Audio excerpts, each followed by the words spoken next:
Thank you for visiting me on YouTube. You know, I respect black Republicans and black conservatives out there, but you know, this whole thing with the National Black Republican Association claiming Dr. Martin Luther King was a Republican and then using these little attack ads on Senator Barack Obama, a prominent African-American Democratic candidate. This is where we're going to have to draw the line. This is a sequel to Uncle Juan, a critical look of Juan Williams and those who are self-loathing black men and women. As I begin, I want to also address these issues at hand. In the coming videos, we will talk about race in America. We will talk about how the media has funneled all this race baiting and all this controversial stuff in order for a lot of the people who've been posting comments at the bottom, all this racial epithets and derogatory language towards me and those who are supportive of Barack Obama. Let's begin by saying that out of respect for Dr. Frances Rice, she has an opinion and that's her choice and her beliefs, but 90% of the American public probably wouldn't agree with it because it's not true to say that Martin Luther King was a Republican when Lyndon B. Johnson was the one who signed the amendments in order for this to be given a right for her and many African Americans the right to vote. In 1964, 1965, they passed the amendments to give civil rights a boost because they eliminated the poll tax and they eliminated all that interstate commerce, whereas they could not segregate blacks and whites or any other minority from any point of business based on race. Dr. Frances Rice is a Lieutenant Air Force Colonel who had decided to start this group of African American conservatives. Her group is based out of Florida and it has about over 100 members. She, as well as some of her constituents like the person Jesse Lee Peterson of Bond, Niger Ennis of Project 21 and CORE, they have decided to come out with these attack ads on Senator Barack Obama, and of course they're using their media whipping boy, the pastor of Chicago's Trinity United Church, Jeremiah Wright. In order for the black Republicans to get a message out there, they're going to start by posting videos on YouTube. Well, the Huffington Post had caught wind of it, and then they posted it on their blog site, and it caught a firestorm. The Southern Christian Leadership Conference, which was spearheaded by Ralph David Abernathy, John Lewis, the congressman from Georgia, and of course Dr. Martin Luther King, had slammed it. They believed that Dr. Martin Luther King was nonpartisan.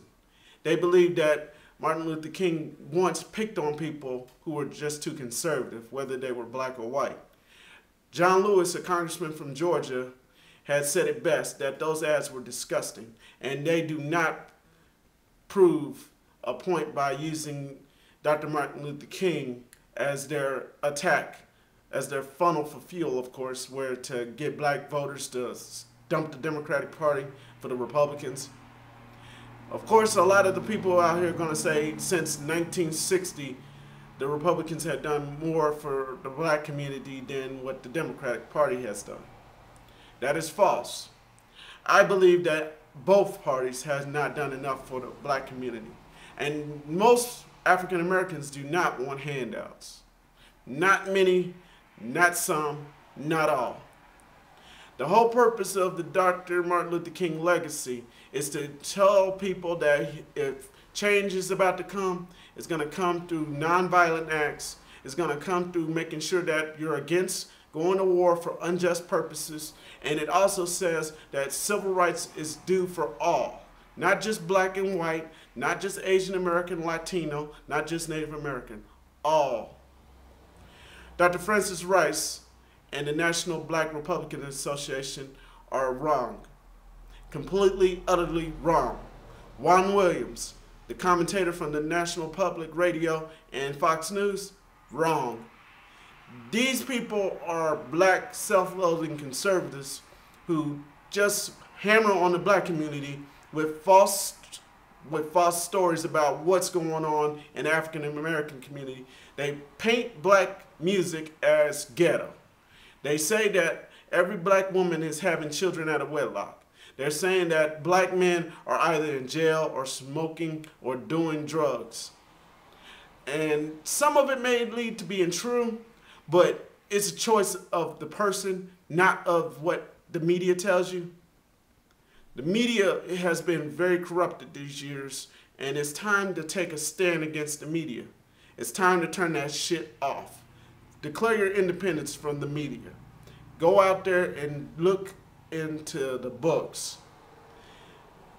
I urge a lot of you young African American men and women out there who are not capable of doing things that I would do something for a change. Go out and vote. If you support Senator Barack Obama, go get registered, vote for him, and forget what any of these people who says that just because you're black, you're voting for the black candidate. It's time for a change. It's not about him being a black candidate. It's about the issues at hand. If the Republican Party doesn't talk about the issues you're interested in, vote for the Democratic Party. If the Democratic doesn't support that, you can always vote independent or you can go back to the Republicans. It's your choice. But for Dr. Francis Rice and those who are black conservatives who want to exploit Dr. Martin Luther King as their own, well, I got news for you, woman. This is not over yet. And there will be more videos criticizing. And there will be more attacks directed towards you and your black conservatives. I promise you, you are going to end up hurting your own cause if you keep exploiting Dr. Martin Luther King. And that's pretty much all that I can tell you. Thank you for visiting me on YouTube. Next time.